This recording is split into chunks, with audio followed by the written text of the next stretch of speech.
Hello, everyone. Welcome back to the Prospero.ai stock market live streams. The markets are green across the board this morning and actually very green after there was some positive comments about the USA and China trade talks or tariff talks over the weekend. We have the QQQ up 3%, over 3%.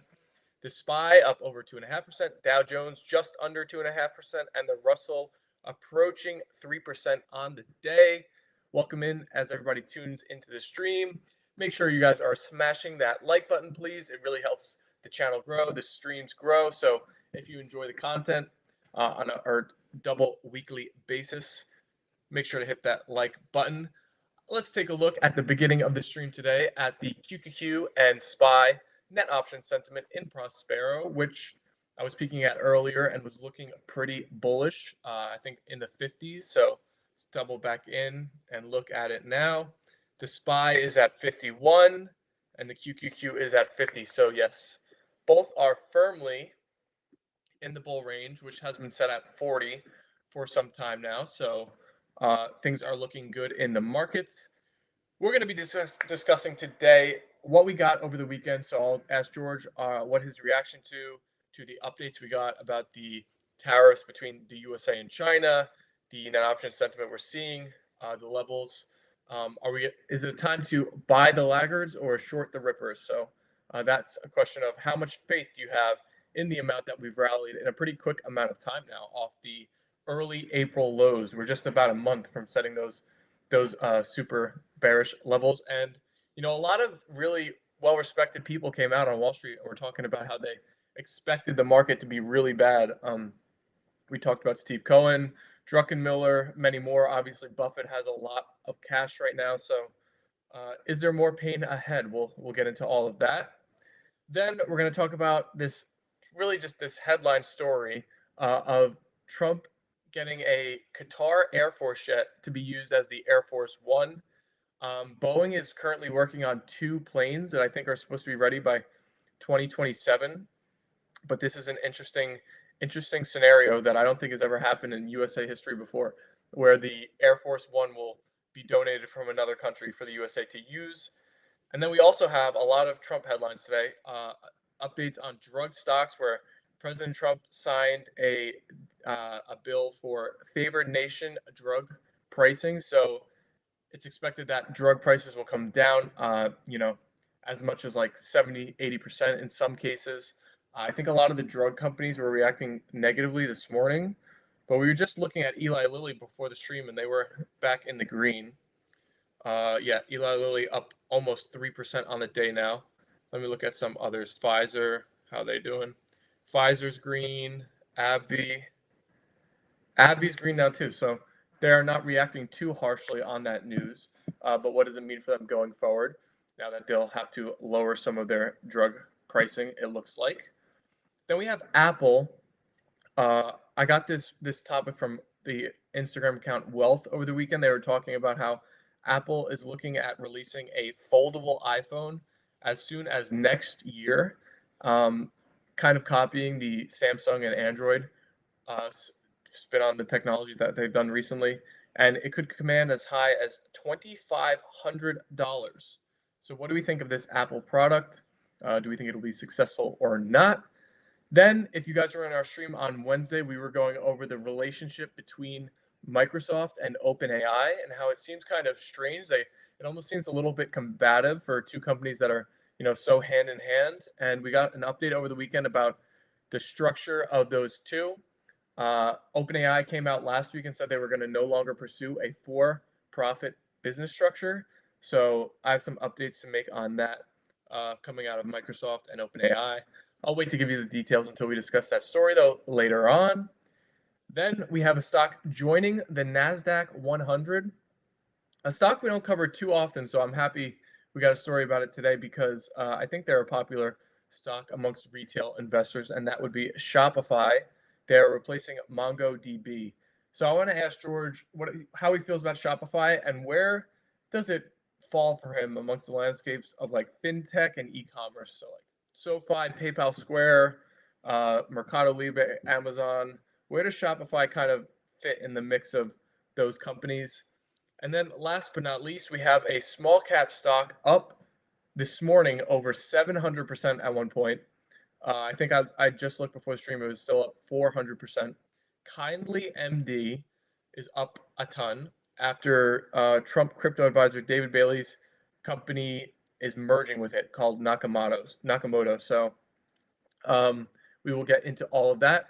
And then, as always, we will be spinning to the model portfolio update at the very end of the stream. I see we've had 80 people in here already. Thank you all for tuning in early. George will be popping in here in just, excuse me, any minute now, and we'll dive into the topics then. As always, if you have any questions or concerns or specific stocks, macro, anything you want to hear us talk about for sure on the stream today, let us know in the comments. Hello, George. Welcome to the stream. Let's see how we're doing on the likes on YouTube. We're trying to hit 20 on the stream today. Let's set a high bar for ourselves. So let's see if we can hit 20 likes on YouTube throughout the stream today. We're currently at 5, so we got a lot of work to do. So hit those like buttons, everybody. But George, wow, we had an eventful weekend in the markets. A very, very happy one for the bulls out there, as we are still seeing the markets very green today. We gapped open, kind of sold off a little bit, but coming back to the highs now. So looks like this rally, at least for today, is here to stay. We obviously got the trade negotiation updates from Becent. They were held in Switzerland between China and USA. We're getting a 90-day pause now between China and USA on the tariff. So it looks like the trade doors are open. I was seeing stories about how there was like empty container ships just like sitting at ports. So looks like the worst case scenario has been taken off the table for now. But there was really no, final deal. So I guess there still is a looming concern, and now there's another window. But how are you feeling about the updates we got between China and USA? Obviously, we're seeing net option sentiment rising in Prospero and the market rising as well. So, what is your gauge on the market currently? Boy, this administration loves the 90-day pauses, right? I mean, I think the big thing that we know here is that, everybody could say, one side's more hurt than the other. We could debate that all day. I think there's many good points on both sides. But I think what we could say conclusively is it hurts both sides a lot, right? Because China was definitely, at the beginning of this, not even acknowledging the talks. Like, it definitely seemed like their perception was that they had the upper hand. But clearly that changed. I mean, China's not trying to do the US any favors, right? So I think that's the one, I think that's the best news for the market, right? That whether or not it's paused, that both sides don't want an extended trade war. I think that's probably what's giving the markets the most comfort. Because you could very easily say, and especially on the rest of it, like, I don't think the pause was all that meaningful, especially because there was they weren't even in effect for a full day, right? See, so it's not like they were ever like either side was that serious about them. We'll see after the pause if that changes, but clearly both sides were serious about trying to win some kind of war of attrition, at least for a time.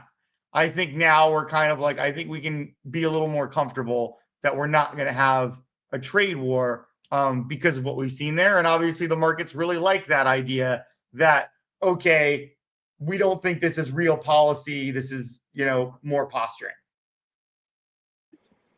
So you have a lot of stocks that have rallied like 30, 40, even 50%.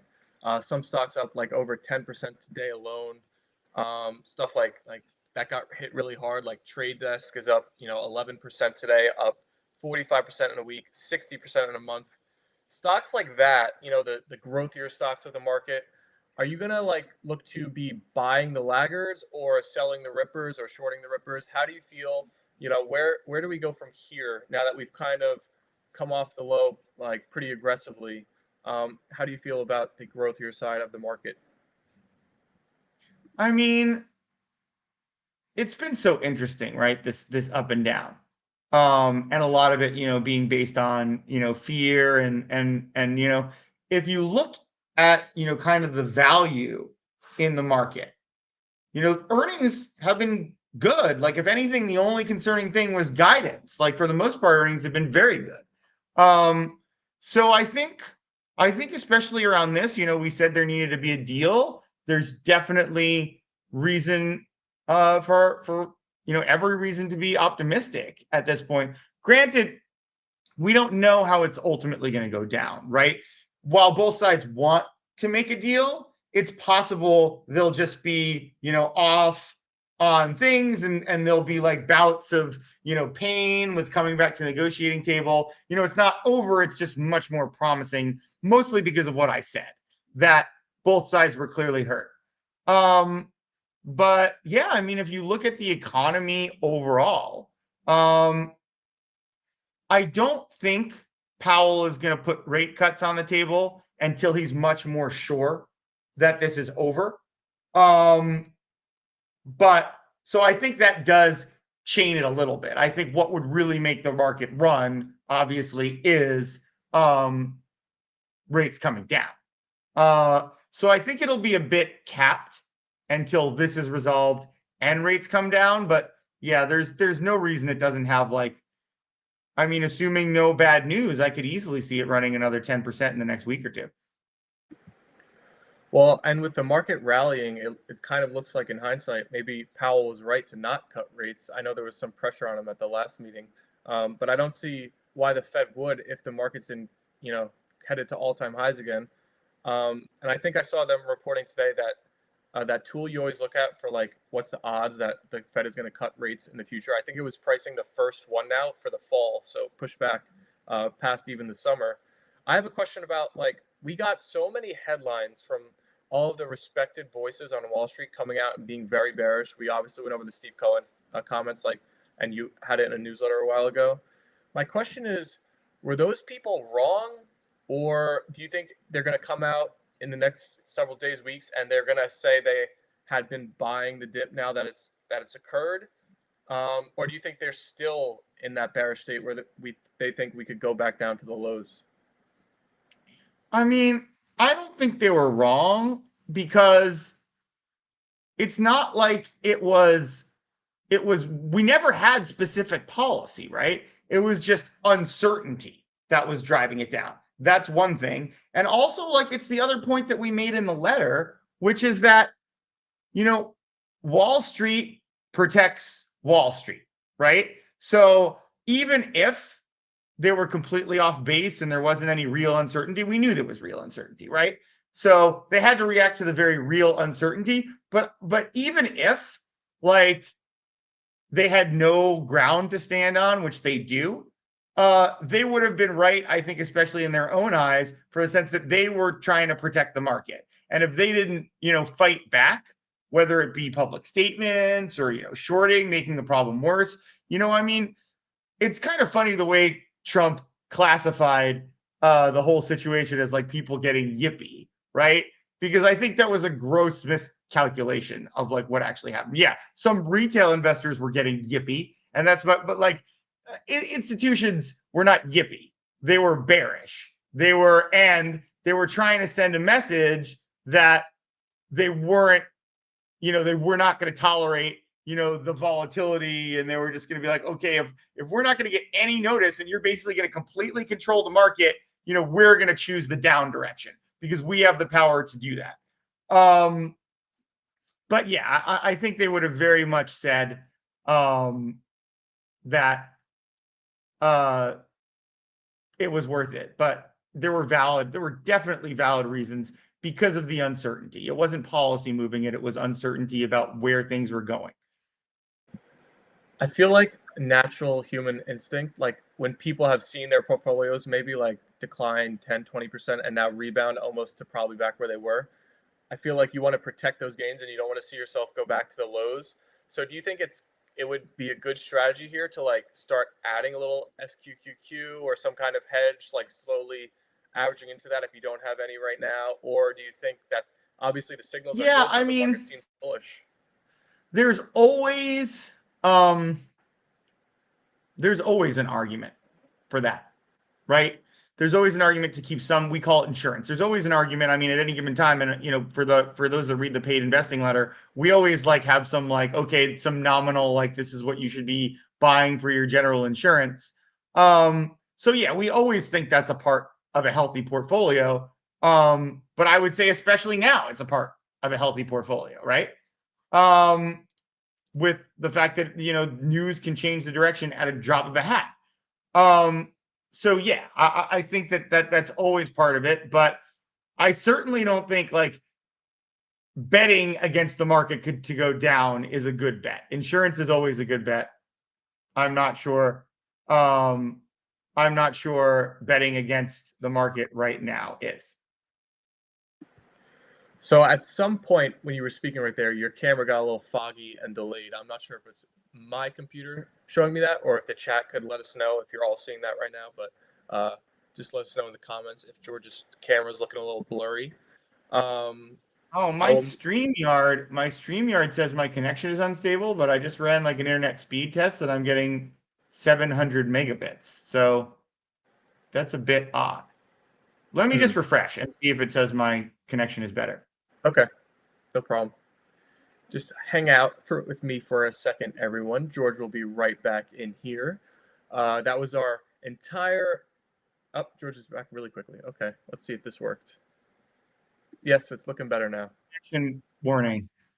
Oh, now it blurred. Wait, let me make you big. Let's see. I see no It, connection warning. Is it good? Is it it fine? looks good for me. Yeah. Okay.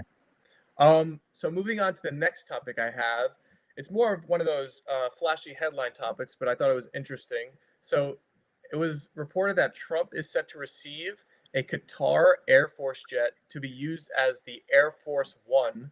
I'm not sure if the USA has ever had an Air Force One plane that has come from outside of the USA before, but with this being announced, they were saying that the Boeing 747 that's going to be given is roughly $400 million. But Boeing also had a contract working on two Air Force One planes, I think set to be due in like 2027. Do you think Trump could use this as a tool to try and like negotiate with Boeing now again? Because I've heard him talk about how he got that deal lower to begin with. But now if he has one already, he could probably leverage that somehow, I think, right? So do you think this means anything for Boeing, or just what do you make of the headline? I mean, maybe, but my bigger takeaway is that it's fucking insane. Like, what are the chances there's not spy technology on that plane? Oh, you're just like getting like keep in mind these bugs are so small and like yeah, you can scan for bugs, but I mean, I don't know. There's always new like spy technology. It's very suspicious, and it's just like I don't understand. Like you're getting a new Air Force One. Like I get that he likes the headline that he's getting this gift, and he want Trump. It's very important for him to be popular. But this just seems like I mean, if you think about, I get it. Maybe the Boeing plane maybe wasn't everything that he wanted, but yeah, it just seems like to a country as rich as ours, like anything above a non-zero chance that Air Force One has spy technology on it, it's just insane. You know what? Like there's just some things that you look at. There's things that you look at that Trump gets criticized for, and you're just like, well, there's different sides to this, but it's just like there is no side where you should take any like gifts where you're going to be spending time on handing like confidential meetings. Like it's crazy. I don't understand. I hope he doesn't use it. I hope he just takes the plane and sells it. That would be cool. If that's what he's thinking, I love it. Sell it to someone else. Slap your name on it and get Trump naming rights. Fine, whatever. I don't care about that. Go for it. I say. But if he's actually going to use it, that just seems like a needless risk. The fact that Qatar can just donate a $400 million jet, I've seen it like people wonder before like how much wealth they actually have because I don't think it's necessarily public, but like kind of thinking like they might be like the richest royal family in the world. And there's no trillionaire as of right now, but do you think like with all their wealth, I guess for the whole family, they would be like in the top 5 of like wealth in the entire world. I mean, to just give out a $400 million jet like nothing, it's like they got to be have some Well, kind of crazy money. I mean, it's to curry favor. Countries giving gifts to each other. That's a very old practice, right? And it's viewed as, a diplomatic, increase your world standing. But I did like we have a very old video where I was like talking about something that my friend from college, that's a Kuwaiti prince, said to me, which I will repeat because anyone that hasn't heard it, it's great. He was talking about how he was like younger and up and coming, and the more established people, the younger people would have comments about like, and this was maybe even like a while ago, 10 years ago now, maybe longer, 15. He'd be like, we should be investing in new things, and I think he even mentioned AI, but just new technologies and things like that. And his response from like the elders in his community and said, we came from the dust and someday we will go back to it. And that's always stood out as the most anti-progress statement that I've ever heard. But the other thing, one of the many interesting things I learned about Kuwait, was that you didn't pay taxes. Everybody got a salary, just for living there. Well, um, unless you came from um, another country, in which case you were like ostracized worse than I was very sad to hear about these people. I feel like they had a special name, like the unwelcomes. It was something like that. I don't think it was specifically the unwelcomes. But yeah, to me, that's the bigger thing. Like anyone can make like a one-time plane gift, as a percent of GDP, that's like, but it's actually crazy that that's how much money they have. They can't even like think of how rich you have to be as a government. They were like, well, we got nothing else to spend it on. We might as well just like give it to the people. That to me is crazy. A stark contrast from obviously, our country that's like racking up debt or whatever, right? Like it's just a funny, and I think that's probably pretty unprecedented throughout history, where it's just like, well, we don't even know what we're going to spend. I think taxes are like, I don't know if you go back in time, like if anyone knows, I'd actually be interested if there's any other historical societies that didn't collect some kind of tax and actually gave money back to their people. I think even on a historical timeline, I think it's pretty unique what goes on in those Middle East countries. And to me, that's the real mark of wealth. We like put ourselves into debt to like give other countries aid, right? Imagine being rich enough that you're not only not collecting taxes, but you're handing money out to your people. If only, if only. It looks like Lewis is with you. He's talking about bugs in an embassy building in the past. So, who's he getting the Qatar. plane from? Qatar, yeah. Yeah. Yeah. So we'll see if To be the clear, Qatar I jet. don't think I don't think it's like I don't think any country is the right country to get a gift of like where you are spending time and giving classified information. Even like Australia or New Zealand, maybe even more, as I would think of like probably the most benign countries, I still would not trust getting a plane for them. Just because it's like so obvious. Like it's just, yeah. I mean, it's crazy. It's Well, the headlines don't end there. It was a busy weekend for Trump because we got an update about drug pricing. So Trump signed a executive order today at 9:30 to create favored nation pricing for USA and pharmaceutical companies. So I think it's been widely known for a while that like drug prices in the US are a lot more expensive than around the world, and I think this was looking to change that. But obviously, if the drug prices go lower, the drug companies obviously lower margins, lower earning potential. But it looks like, after they were initially down off this news, I see Eli Lilly's up 2%, Pfizer is almost 3%.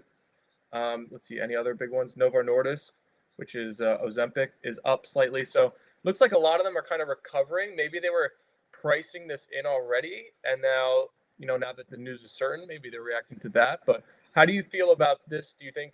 I think there's some questions of whether it will even be impossible to enforce. But any thoughts about this drug pricing policy change for these drug makers? I mean, it's not just like the enforcement, right? That's just one thing. Like, you could demand it, but like, yeah, what are the mechanisms? Like, that's even just a lot of legwork just to be like, here's all the drugs. Like, you take the average price, you take the minimum price, like, because part of that, like, I don't know if you could use a minimum price if like the currency is just a lot weaker, because that's like a relative pricing thing, right? You can't take, I don't know, it's like uh, I'm like a lira. Like, I think that's a currency that's much bigger. Like, you can't like do a 1-to-1 on that. Like, that would actually put our that would like make, and I'm as anti-drug companies making the profits as anyone, but it's not fair to like benchmark to a country that's like got a cheaper currency, right? So basically what I'm saying is, even just figuring that out, what the right like fair price is a lot of work that we haven't done yet, right? Then, I mean,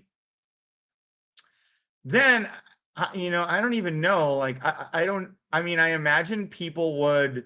I imagine if people would abide by them, but you have to deal with like the insurance companies too, right? Because they're going to be like, well, how are we getting our profits if this happens? And I think a lot of like the pricing and the ultimate pricing does go through insurance companies too. So it's a logistical nightmare. It's like one of these things that it just seems like a headline, right? I don't know. Like, there's a lot between that being said and and it actually happening. I mean, what I would actually allow to happen, I think, of course, there might be.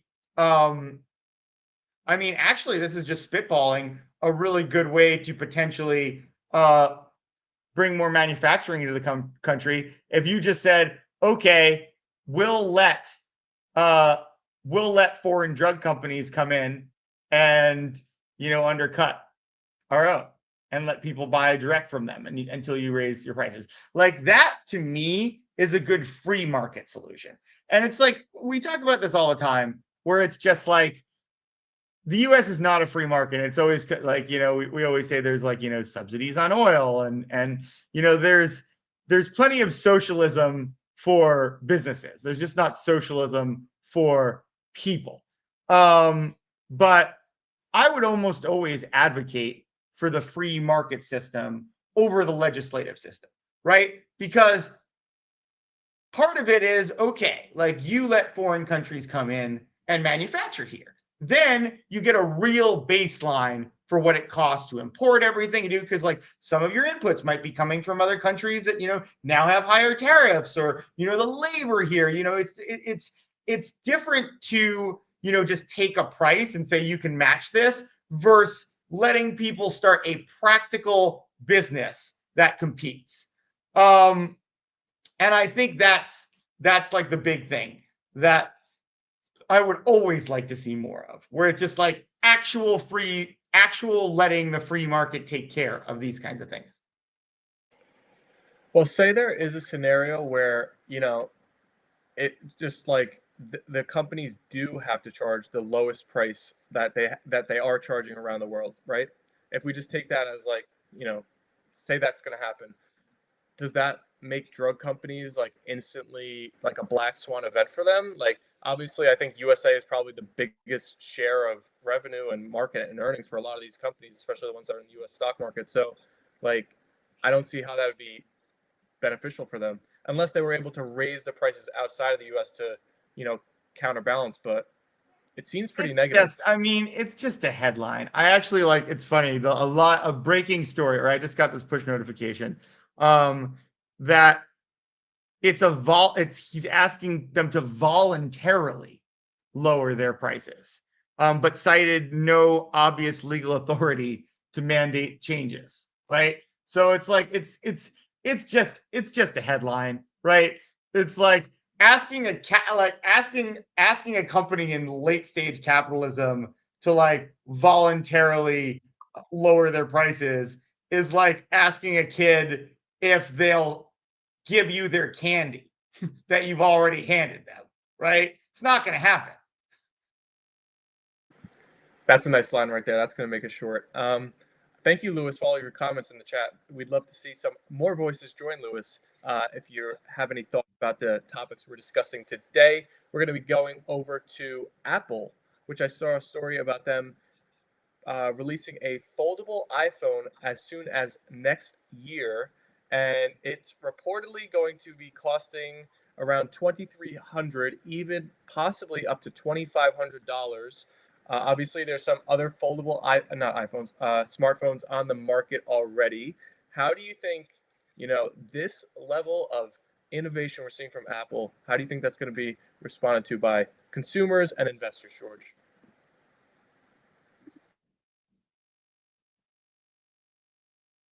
Sorry, I was doing something else and I didn't listen to the question. No problem. I can tee you up again.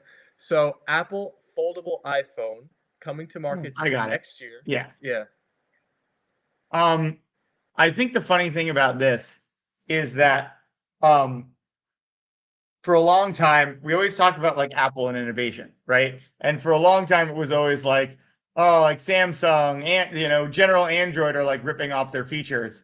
And now, like, what a landmark in like Apple's innovation decline, right? We're now they're ripping off Android features. Like Steve Jobs is rolling over in his grave over that. Like that Apple can't make original features and they have to like steal from something else. And it's like one of those things that like the classic Apple thing would be to do your own thing. Maybe it's, like they're trying to make a new interface. Like I don't even think foldable is that good. It's like it's not only like speaks poorly to the innovation, like I actually think there's like I think it's lazy too. Uh, we've been covering like the worrisome stuff about Google a lot recently. We posted a few shorts about them and on the streams. I was wondering actually, does Google completely own Android? And if they do, like obviously Apple's like the biggest company in the world. How does that not get priced into Google stock more? Because I think if you're looking at the worldwide basis, like Android has more phones than iPhones. I'm pretty sure. Um, so I'm wondering like how could there be such a discrepancy in like Yeah. Apple? So the difference is Apple controls, everything on iOS, right? But Android's open source. So that's why there's so many more phones.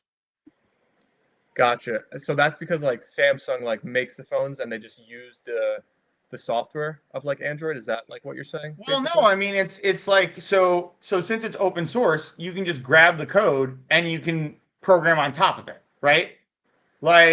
Interesting. Like Android for Samsung is their own modifications of the code, right? Hmm. Everyone might just ultimately use their out of the box. That I can't speak to, but that's why it's much easier. You can't just like grab um that's why like Apple runs on iPhones, right? Because you can't just like grab the code and like make it on your own hardware. Um, they'd never let anyone. But So that's also why um, Apple's better with security too, mhm. because if you have a closed loop, it's like much easier. It's much easier to penetrate systems where the code is open sourced. Um, but yeah, there's a great argument for open source. You see the proliferation of phones, and they can be at all different qualities, right? That's why Android users outnumber iOS, just because there's different price points, different types of phones, features, things like that. I mean, especially internationally. In the US, like people more pay to like own an Apple device. But where that's like less of a culture thing, a lot more people go with Android.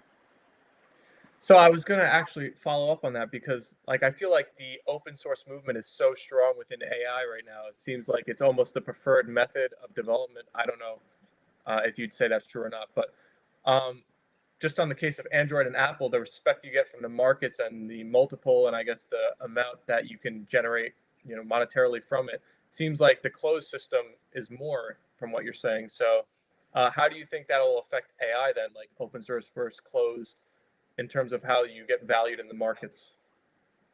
I mean, it's not inherently more, but Like, for example, I don't know what Google gets for people using Android. They might not get anything. They might just get data. That might be the requirement. That if you use the software that I'm actually curious about that. If anybody knows what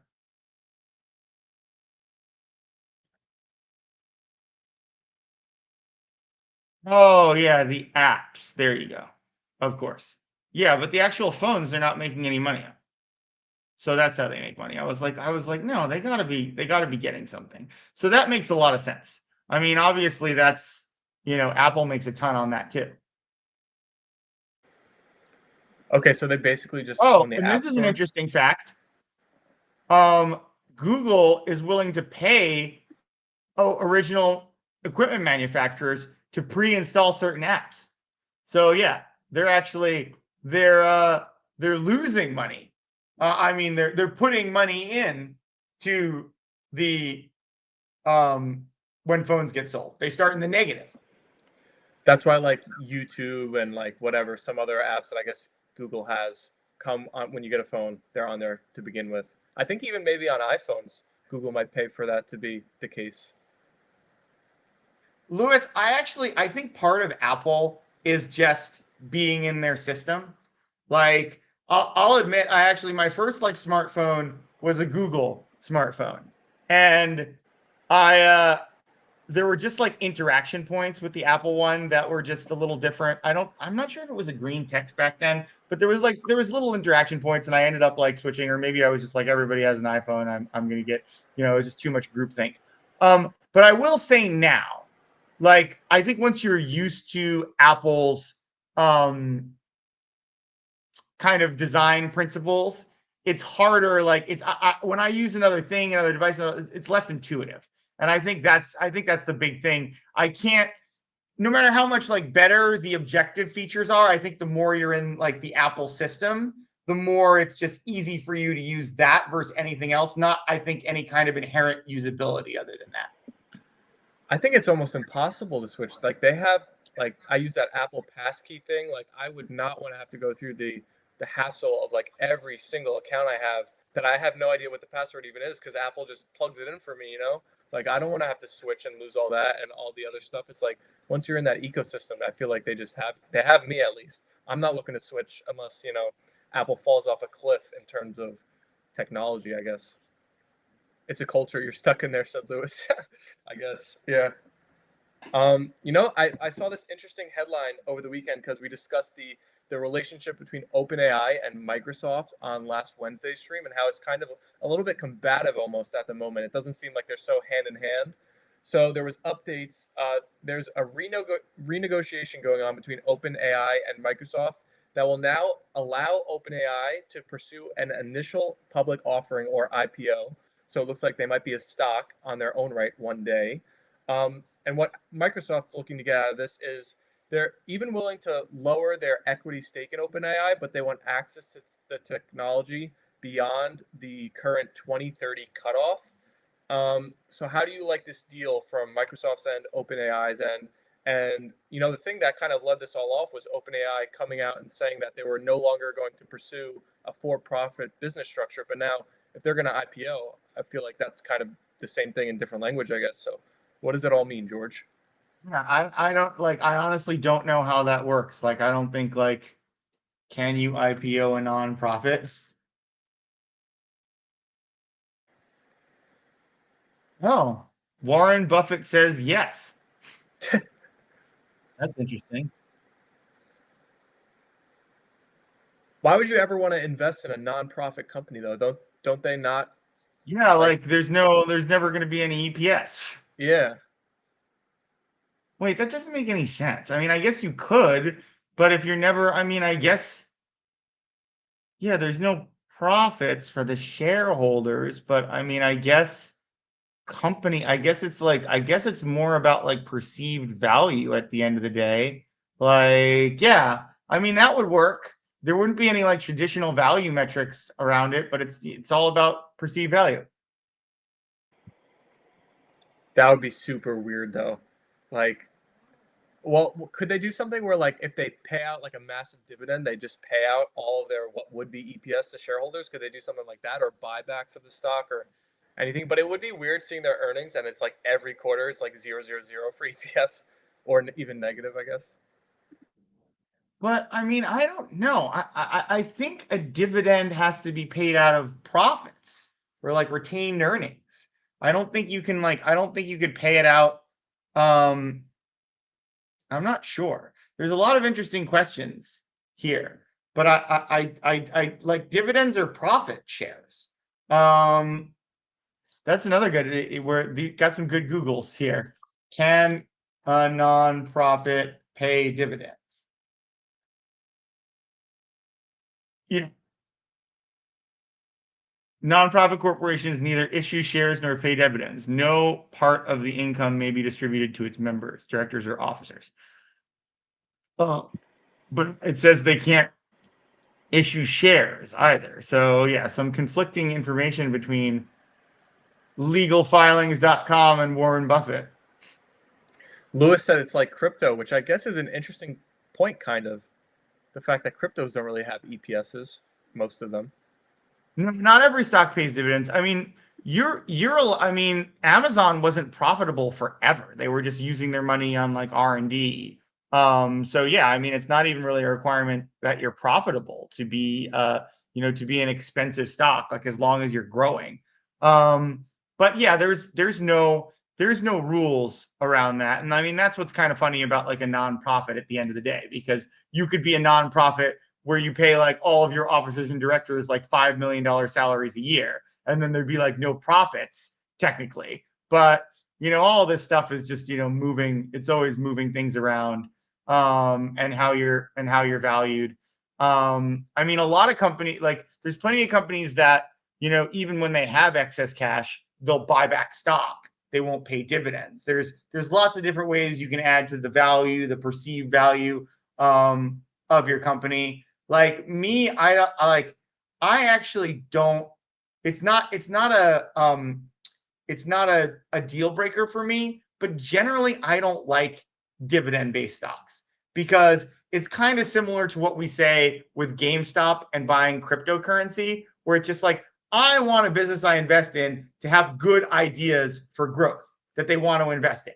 So, like, to me, that's the big thing. Like, or buying back stock. I'd rather than buy back stock and have confidence in their just like than just hand it out to their shareholders. To me, handing out dividends kind of is at direct odds with betting on your company or having good ideas for your company that you're like betting on the future. It's kind of like just admitting to yourself that you have no better ideas. Because also keep in mind, there's some companies that hoard cash so they can make acquisitions. Because if you don't have cash and you want to make an acquisition, you have to issue stock. You have to dilute your stock. So a lot of companies will keep a lot of cash on hand so they can actually buy other companies without diluting their stock. That's how passionate some places are about not diluting their stock. How do you feel about it from Microsoft's perspective? Because I thought it was really interesting to see that they'd be willing to lessen their equity stake just for access to the tech. And it reminded me of what you were saying in last time when you were like, they might just swipe the code or swipe whatever. Like, it seems like they're prioritizing just access to the technology over, the equity upside that they have currently.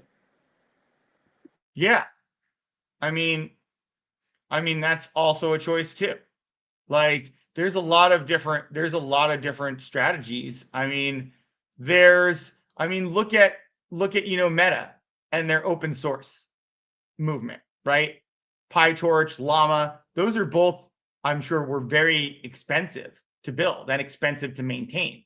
But they're like, it's two things, right? It's kind of funny when I've been to some AI events recently, and at one of them, someone was like, um, well, robots will never replace the coders. There's a certain creativity to coding. And it's like, like I do think with new ideas, like and new kind of like branches of concepts of code that haven't been written yet, you'll need creative, very skilled people to do that. But other than, these open source things like Llama, other than just, wanting to embed yourself within a system so then you can sell like, services on top of that, is part of it.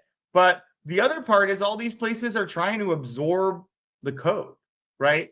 They're trying to like absorb the new techniques and obviously have people like contribute to the code base. That's the other, benefit.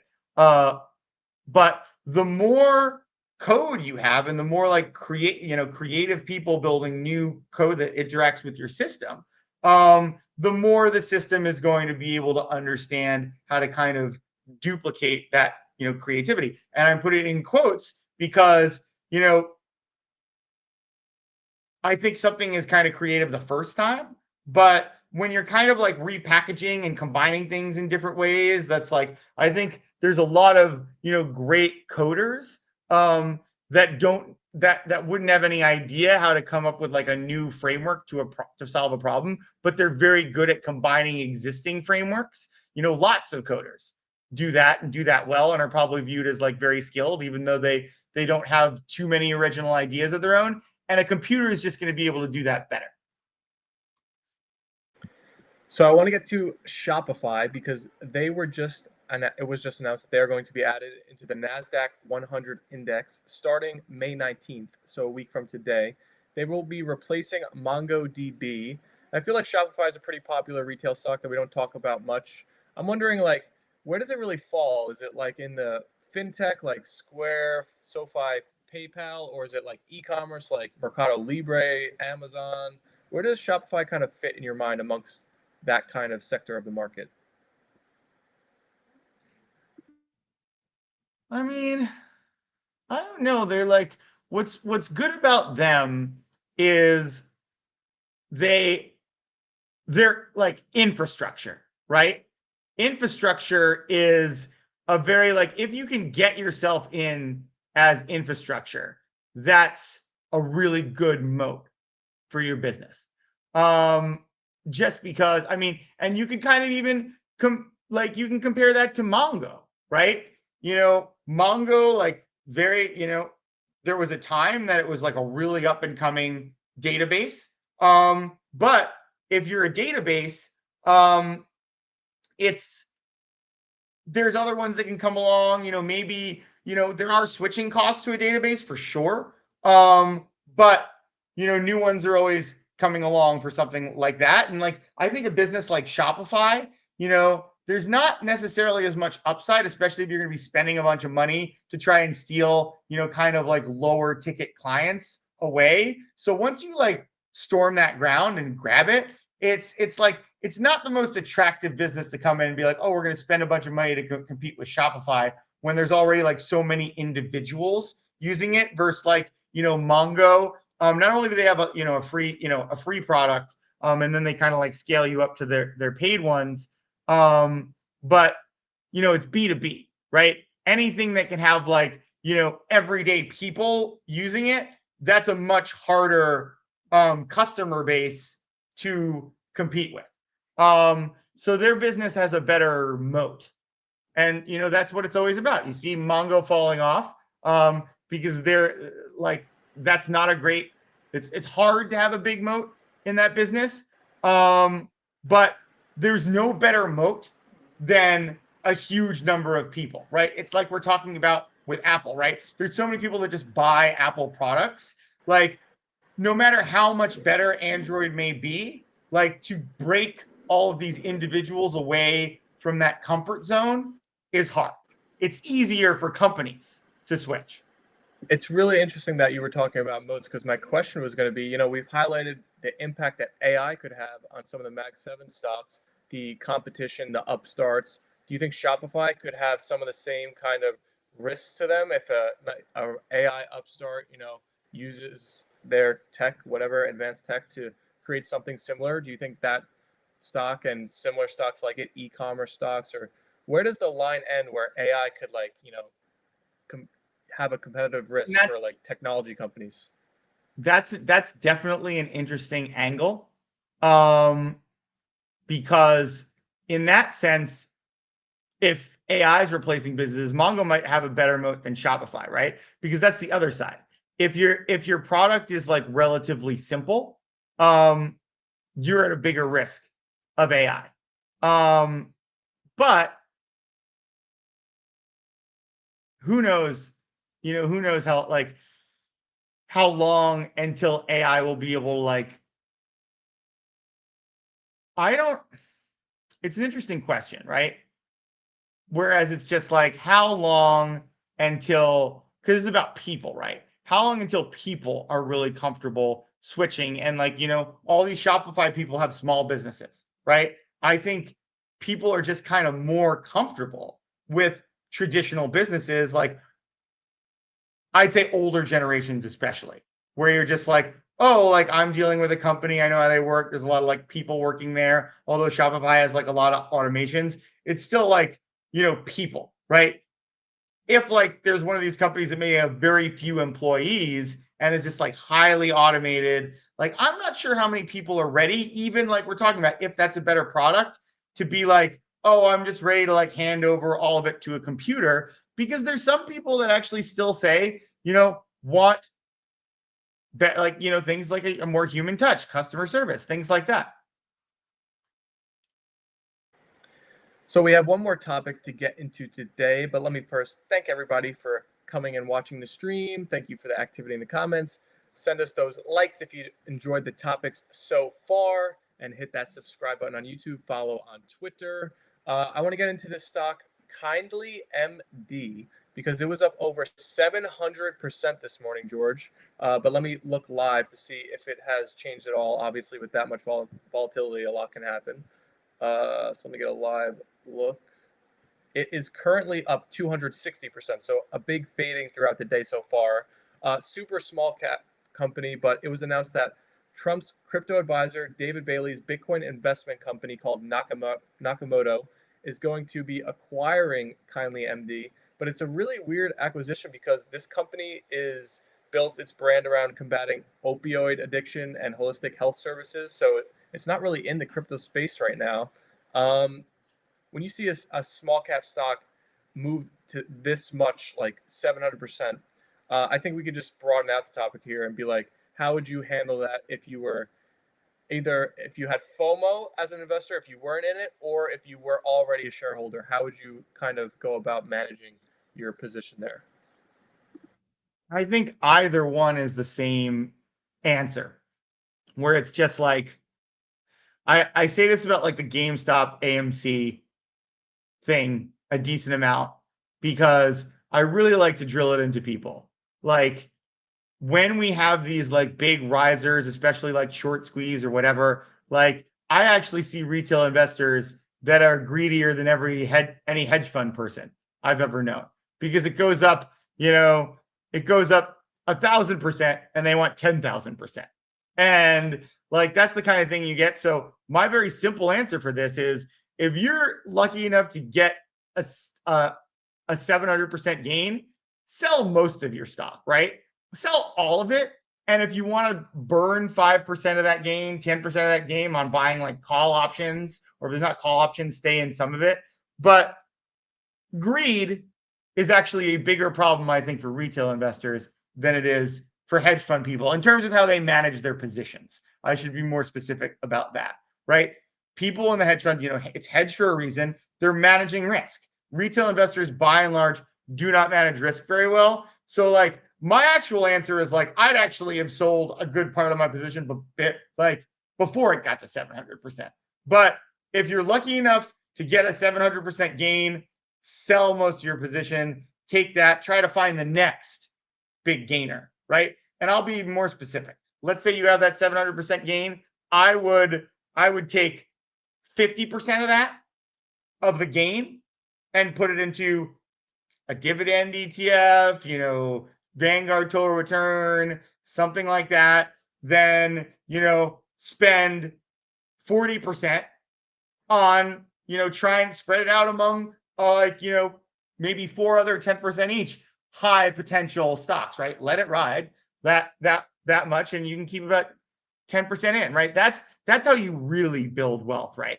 Take a certain percentage of your profits, put it in something very safe, Some spread it out, try to find the next thing because it is very, very hard to find those big gainers, but you might have some aptitude for it. So I say go for it.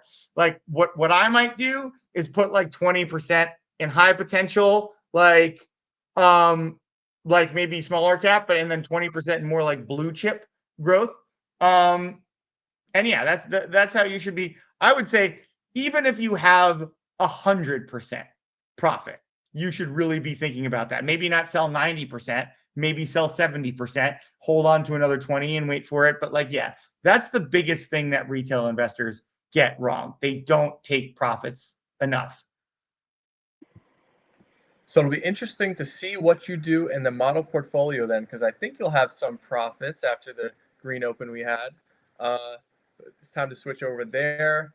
Net options. While we're on this subject, Yeah. I'll give you one more short potential because I got to go back to this AMC video that it seems at times like people just keep commenting on it. People keep commenting on it to say how wrong we were about saying it was in a bankruptcy death spiral 6 months ago. By the way, in that 6 months, the stock has gone down 50%, which is literally what happens in a bankruptcy death spiral. Like people are talking about, it's like, oh, they're like cash flow positive now. It's like, yeah, but like I literally said in that video that even if they start making money, it's worth a lot less because they've diluted so much relative to what the company was worth before.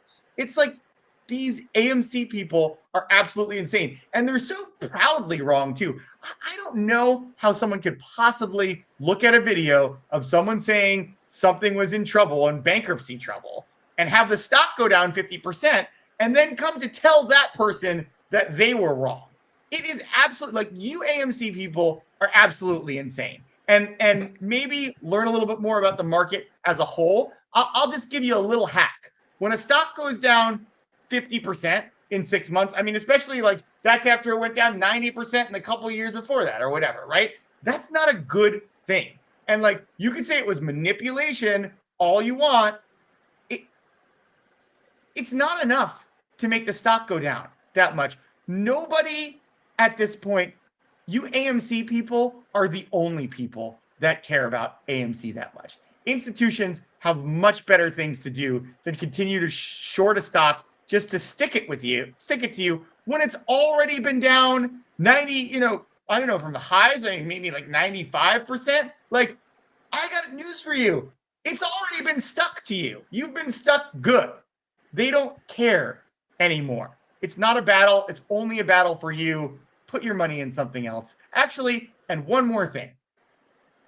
I don't have anything against AMC. I actually made a lot of money in AMC like back in the day when I first got in and I saw people literally counting on the same things that they've been counting on for 5 years. I actually saw it, got out at the right time, and I've been done with it, right?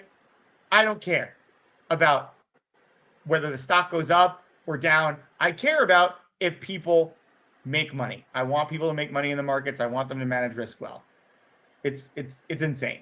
I don't know if that's going to make the cut this week or if it's even worth our time. We probably just attract people that hate us by doing that. Honestly, But what do you think? That was like a nice 3-4 minute rant. What about like an actual just video?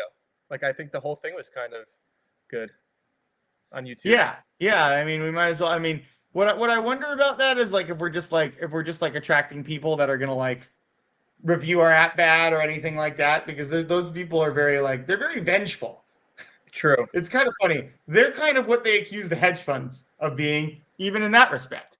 Very vindictive. Trying to make the switch though. Yeah. All right. So everybody stick with me who's been tuning in. We'll catch up with George on the other side in the Prospero.ai laboratory. And we'll do live updates to the model portfolio. And it'll be a little view behind the curtain for you all who watch these streams, which I appreciate. So thank you. Because this is actually, part of our paid for investing letters. But when you watch it on stream, you get to see it for free. So that's the benefits of sticking around with us for the full hour and change here today. If it's your first time here, welcome. What we do is we stream every Monday at 11 a.m., every Wednesday at 3 p.m. We go over the current events of the market, covering stocks, macro, business, AI, technology, a little bit of everything here. And then if you follow us on our social medias, what I do is I clip up some moments from our live streams and post them throughout the week. We post twice a day, so follow us on our socials if you haven't. Download the Prospero app. We've been able to get some pretty great performance so far this year using the Prospero signals. Let me look. I just tweeted about what we were doing today on our Twitter account, and it was I think we were beating the market by 68% on an annual basis as of this morning. Yes, 68% beat over the SPY on an annual basis as of right now, with a 72% win rate. So great numbers, all based off what we're seeing in the Prospero signals. So yeah, thank you all for watching. George will be right back in here. Let's get a live look at the net options sentiment I was going to share before George went on the AMC tangent there. But it was a good one, so it was worth it. So right now, SPY is at 46, and QQQ is also at 46. So both in the bullish level, slightly below the morning highs where they were both popping into the 50s. Let's see how the markets are currently doing. Kind of trading sideways throughout the whole stream and really kind of the whole day today, at least for the QQQ. SPY starting to, sideways, but a little drifting lower for the Dow Jones. Definitely for the Russell. Wow, the Russell was up a lot this morning. Yeah, so the Russell's come down a bit. The VIX is officially below the 20 mark. So from its peak in early April of 52, it's now down below 20. So a lot less volatility being priced in the current market environment. So we'll look to see what George decides to do today. Is it time to get more bullish? Maybe. One thing we didn't talk about on the stream, I see Baba's back with 100 net options, 93 upside. You think those China tech stocks with the kind of tensions calming? Maybe another round? Actually, I think we stayed pretty, like, we held on to a lot of our longs, even though I thought I might want to manage the risk more. But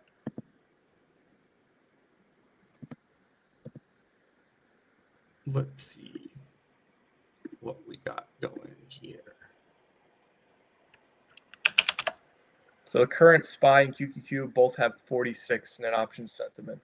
So slightly off the highest levels of the morning, but still in the bullish zone.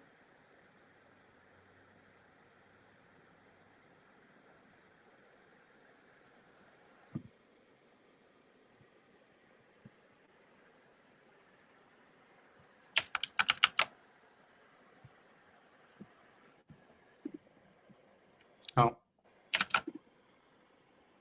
I gotta share my screen.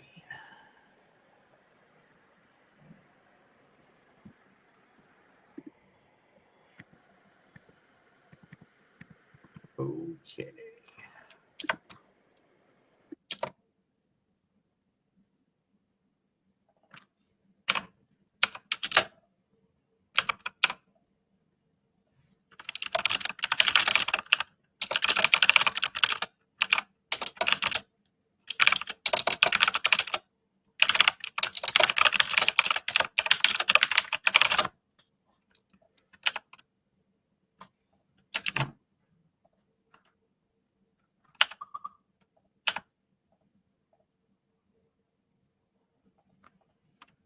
Oh, damn. Small caps. Lighten it up.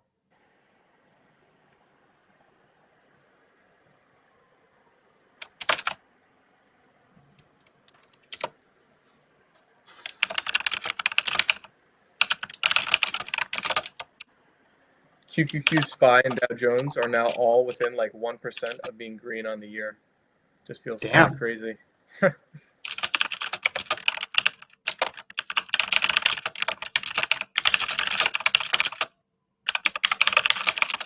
Small caps lighting it up. We will target at least 3 additional bull picks and look to decrease our bear exposure.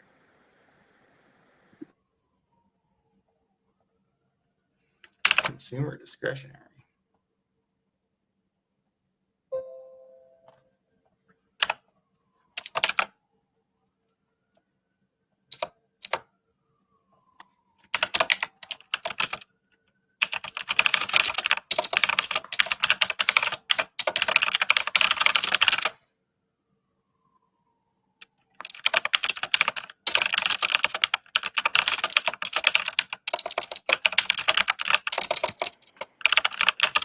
No surprise to see consumer discretionary and tech leading the charge. We will increase exposure there.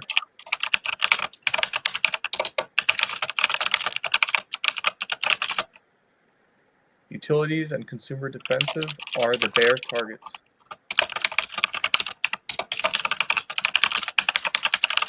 But we may not add too many bears today, depending on how many we cut.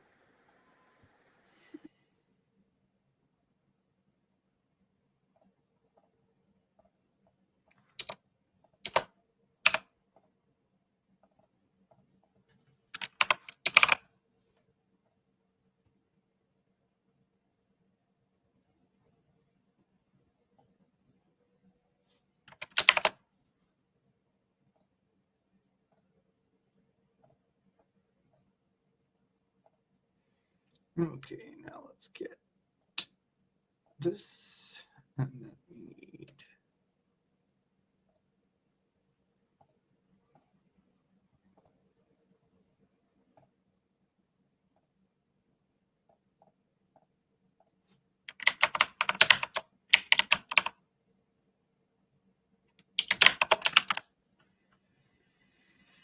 no, I don't think I stayed as bullish as I wanted to.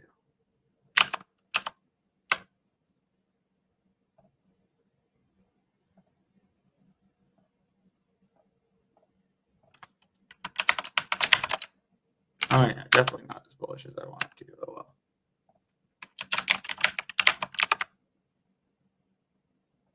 But still having a pretty good day.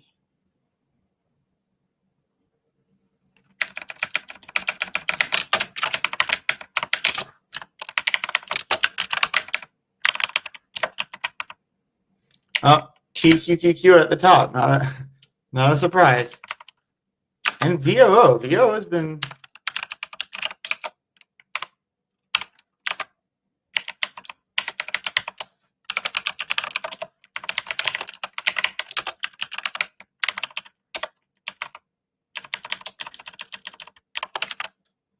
ooh.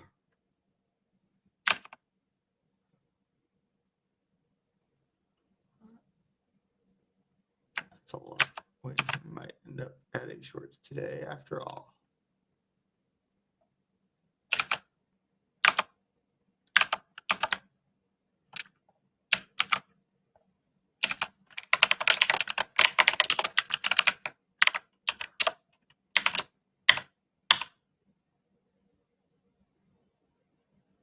Is CAH a win?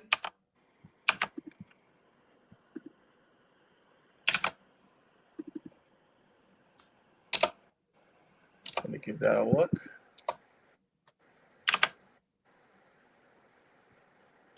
Currently a loss. All right, we're holding on then.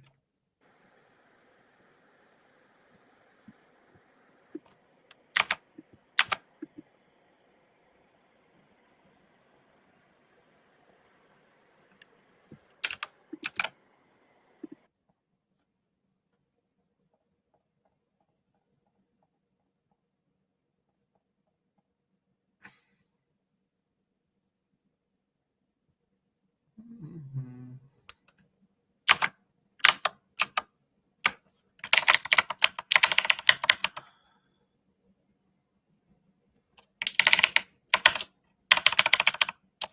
Where's the header row?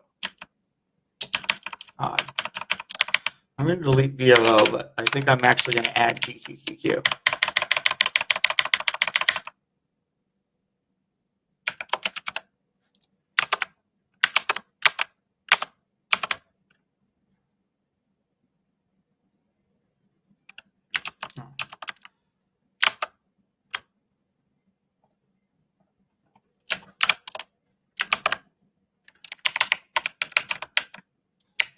I get this header row back? It's very distracting.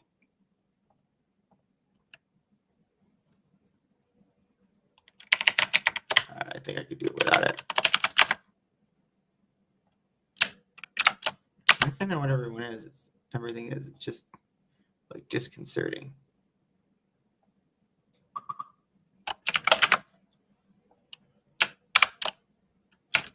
Oh, now I get it?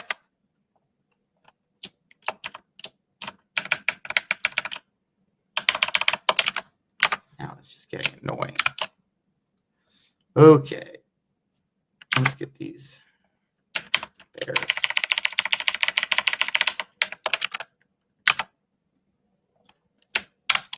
We're going to do the bears first to see how many pulls we're actually going to add.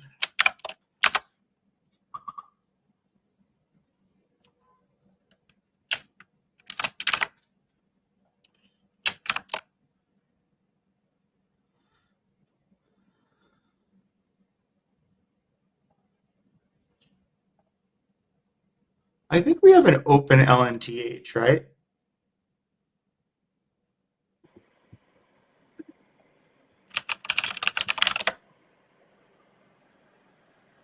Interesting. Yes, we do. I think we have an open EPC too, right?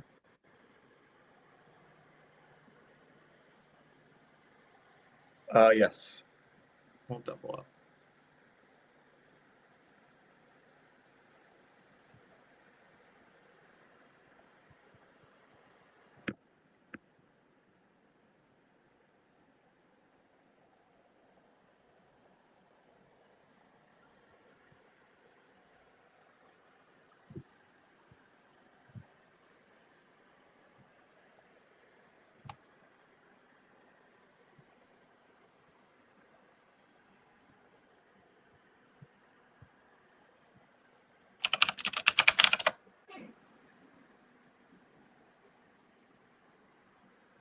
All right, target. What about NRG? Whoa!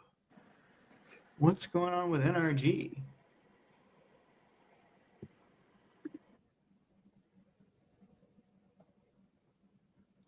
Well, since we shorted some other utilities, maybe we'll grab that.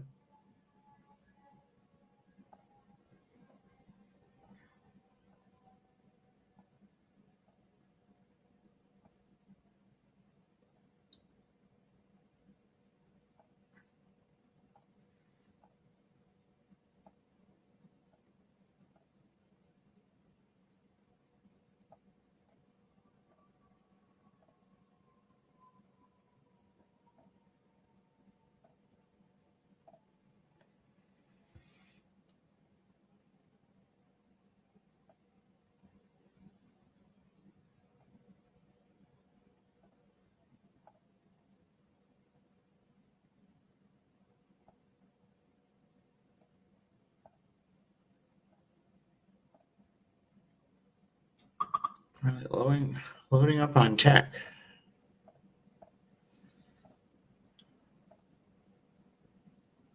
We have one small cap.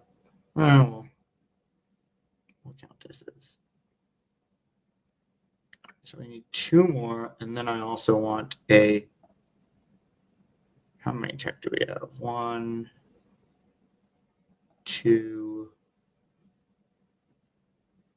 3, 4. Yeah, I need like maybe 2 large cap tech shorts, and then 2 small cap longs.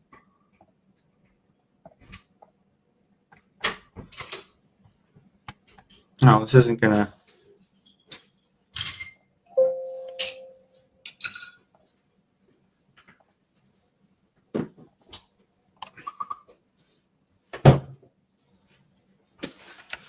I need those header rows back. I don't know what happened to them, but.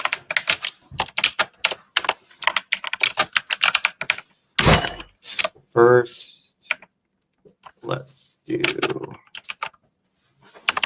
small caps.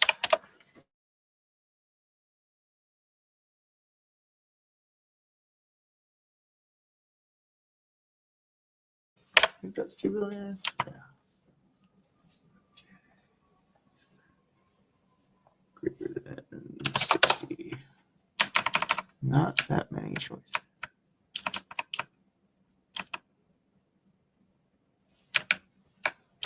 Wow, a frequent short of ours, Stitch Fixes.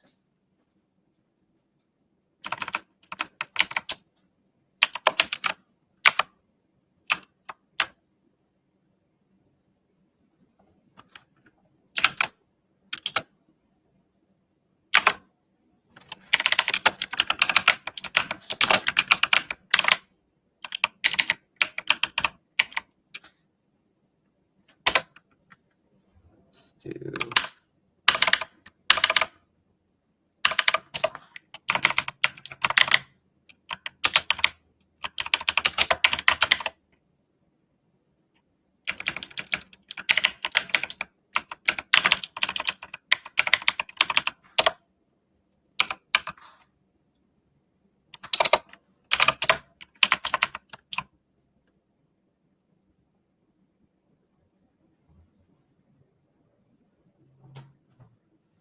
what is Juniper Networks doing today?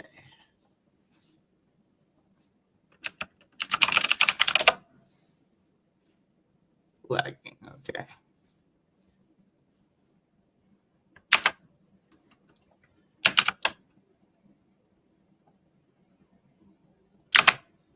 What TRMB stock? No.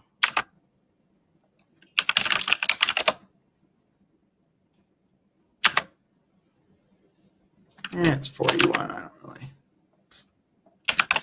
Okay, now we got that. Oh God, it's days like this that I wish I didn't type them all out. All right.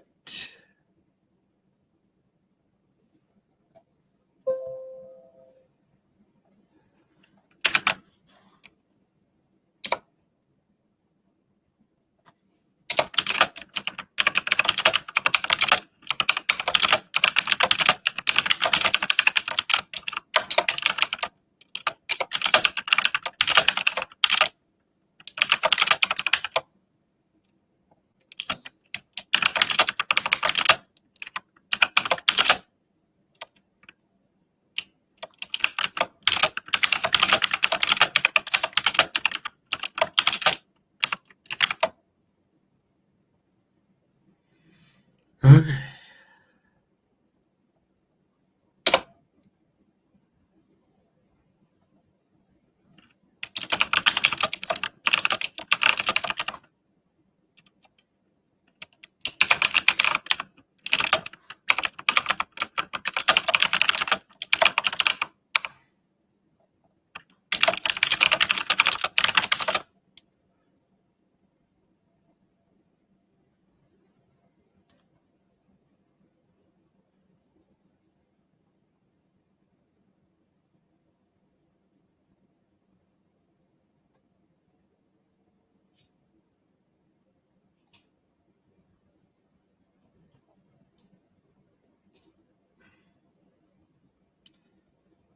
All right, we're going to send that in a second.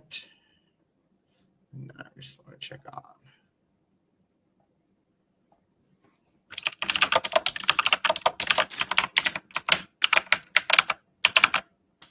Looking strong. This is ready to send. Now, what I want to add. Am I crazy enough to add TQQQ?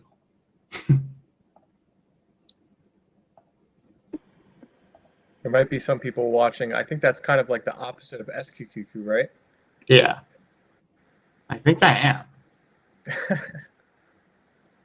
What's going on with ANS? Okay.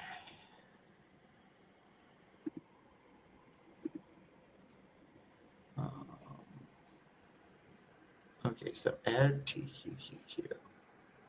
Drop. Yeah, Okay.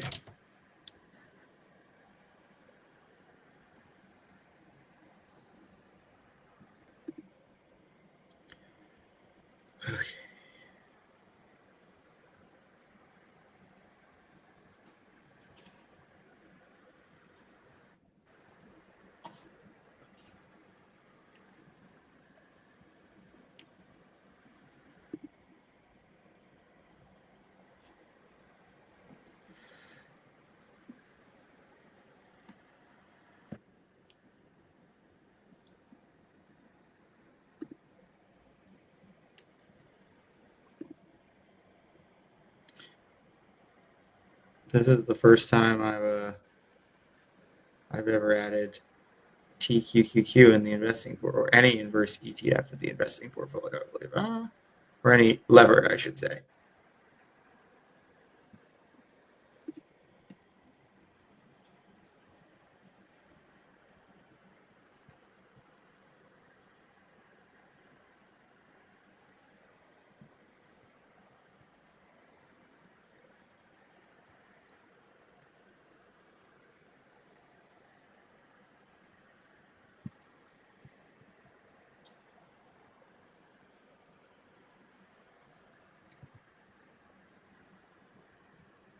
All right, investing letter is done. And do we have any questions? Or are we also done here? No questions in the chat. Looks like that's going to be a wrap. All right. Thank you. All right, George. Thanks for chatting. We will be back Wednesday, 3 p.m., everybody. So tune in then. We'll see if the bullishness can continue. Until then, talk to you later, everybody. Bye, George.